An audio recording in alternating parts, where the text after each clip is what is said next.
Giancarlo Galan sta male, diabete e tromboflebite confermano i suoi avvocati, ma le notizie erano trapelate da giorni. Condizioni di salute precarie che secondo l'ex governatore e il suo staff legale non sono assolutamente compatibili con la carcerazione.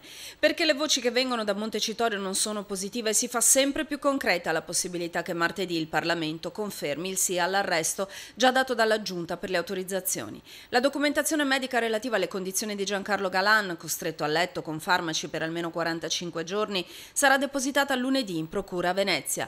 Ma c'è chi guarda già oltre la vicenda Galan, chi lavora per superare le sabbie mobili di una grande impasse del centrodestra veneto, duramente colpito dal terremoto Mose. Non è una questione di, come dire, voltare le spalle a Galan. Quello che propongo io è dire benissimo, questo sta succedendo, aspettiamo la fine del processo, giudicheremo, ma c'è altro in Veneto. Ci sono le regionali del 2015, è abbastanza scontato che il centrodestra farà testuggine attorno a Luca Zaia, ma nessuna componente vuole correre uno specifico rischio. Diventare una forza marginale e non più determinante.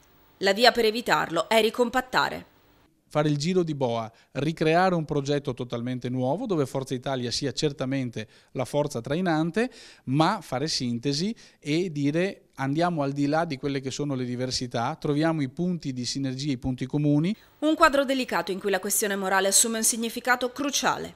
Porremo questo tema anche al governatore Zaia, siamo convinti che per le prossime regionali ci debba essere un segnale molto chiaro sul tema della questione morale, saremo attori anche di una petizione che va in questo senso. Ci dovranno essere di sicuro leggi regionali anticorruzione, ma non solo.